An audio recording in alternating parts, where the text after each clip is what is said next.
What is good with y'all, bro? Cam, Tripsy, and today I will be talking about set design. Alright, so a new endeavor. I really set intentions to try set design at least one time in 2024. I had it as a resolution, but I didn't even think I would take it this far for my first try, which it was still a small production, but there was a lot that went into this. I think the thing that took me so long to do it is because I didn't really have anything that I really wanted to do a set design for. But about midway to like a 3/4 of the way through the year, I had finally found something that I thought was worth trying set design with, and that was these pants my friend dropped. So I mentioned, bro, all the time, Crew Worldwide, my boy 12K, shout out to you, bro. He came out with these camo pants. We did a shoot for them. This shoot was very, very important and was the reason why the second shoot even happened, let alone this shoot was really, really good, one of my best shoots of the year. And then some time passed. I really thought about it and I was like, bro, we can go crazier with this. And I just wrote a treatment out, and I'm gonna just go through some stuff real quick that was used in the set. We had 2 models. Shout out to the 2 models. I'm gonna put their Instagrams up too,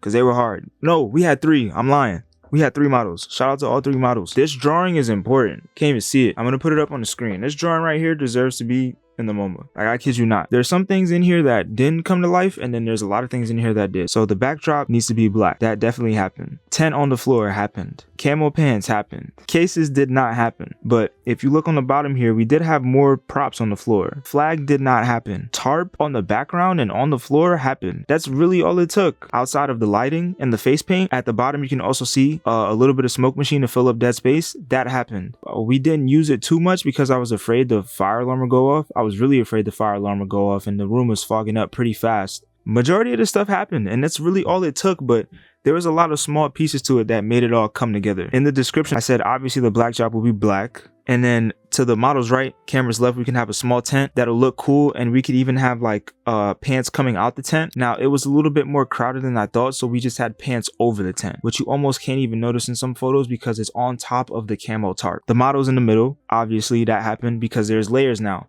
So you have stuff on the floor, you have the model, then you have the tent right by the model, and then you have the tarp in the background. So it's like a layered set design. You know what I'm saying? There's like layers to the photo, and the model still sticks out within all these different layers in the middle. We didn't have ghillie, but we had like fishnets, and we had dirt. We used dirt. That was like a last minute thing. And the pants came with actual bags, like not holding bags, but sandbags, except the pants are in the bag. And then lastly, smoke to fill up any dead space, which we did in some of the photos, which I'll show. Extra notes, the model definitely needs to be wearing face paint. Actually, I feel like the whole shoot would be different if they did not have face paint on. It's just something that I notice in a lot of, you know, brands that succeed. A lot of these streetwear brands, when they do these lookbooks in their campaigns, like they almost get it to the T. Whatever style and aesthetic they want to put out, they really put it out there. And I felt like the face paint would be the game changer. I was talking about doing 2 different looks. Didn't really happen. Everybody had on 1 look pretty much.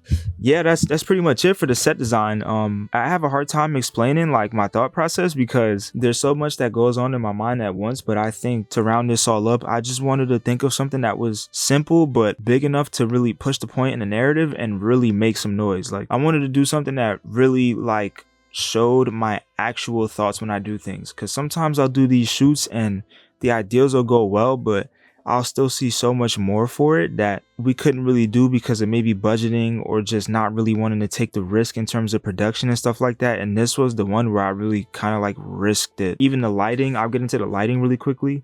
So my main light was the hair light, is, believe it or not.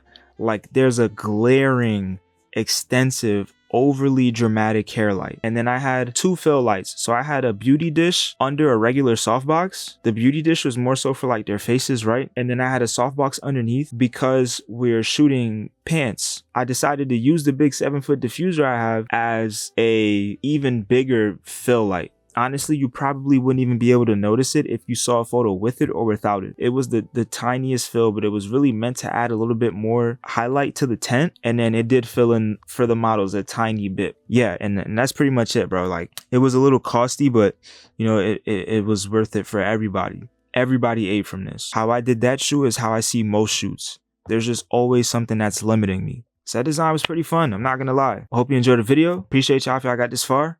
Love y'all. Thank y'all. Appreciate y'all so much. And if you have an idea, bro, go do it. Seriously, go do it.